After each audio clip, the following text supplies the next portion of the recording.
Have you ever had that sudden jolt where you realize how old you are? Not in a dramatic way, just a quiet moment. You're washing dishes or scrolling your phone and it hits you. I should be further along by now. And it feels real, heavy, like you've missed something. But missed what? There's no siren, no finish line ribbon, no official schedule taped to the wall of the universe.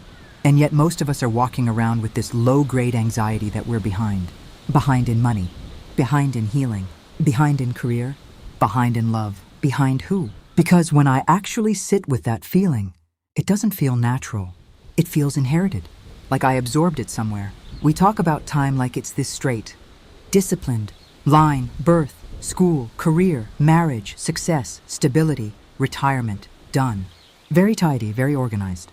But living doesn't feel like that. It feels messy, circular, layered. Some years move like lightning. Some feel suspended. Some feel like you're building something invisible that no one else can see yet.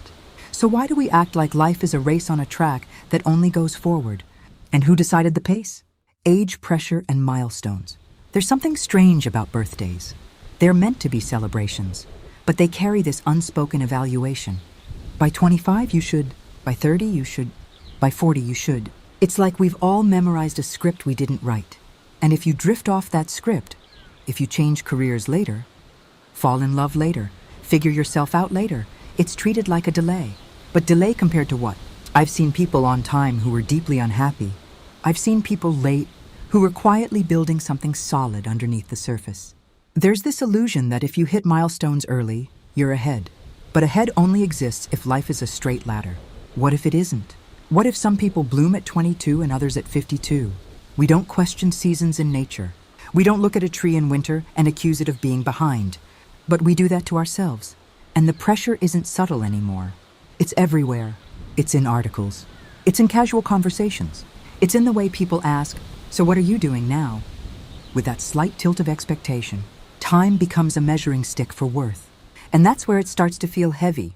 Because if time is fluid, if even physics suggests it bends and stretches, then attaching your value to a schedule feels unstable. Like building a house on something that shifts. Productivity culture and social media. Then there's productivity. We've quietly absorbed this idea that if you're not producing, you're wasting time. Every moment must be optimized, monetized, improved, tracked. Rest becomes suspicious. Stillness becomes laziness. And social media amplifies it. You scroll for 5 minutes and suddenly everyone is younger, richer, fitter, more successful. It looks like they're moving faster. So you speed up. You compare your behind the scenes to someone else's highlight reel and call yourself late. But what you're actually comparing are different timelines entirely. You're seeing the polished result of someone's decade in placing it next to your Tuesday afternoon, and then you panic. The strange thing is, even the people who look ahead often feel behind in something else. The ladder just keeps extending. More followers, more growth, more upgrades. There's no arrival point. So we end up living in the future, constantly leaning forward, rarely inhabiting where we are. And if the only place life actually exists is now, that's a problem, because we're barely here, grounding in reflection. Sometimes I wonder if the real cost of believing time is strictly linear isn't stress. It's absence.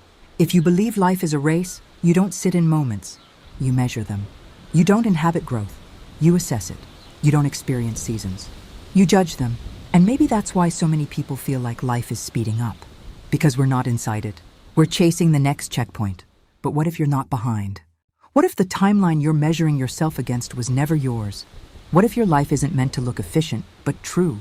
I'm not saying abandon goals. I'm not saying ignore ambition. I'm just wondering what would shift if you stopped treating time like an enemy. If you stopped assuming you were late. If you stopped believing that everyone else has it figured out in a straight, orderly line. So here's what I genuinely want to know.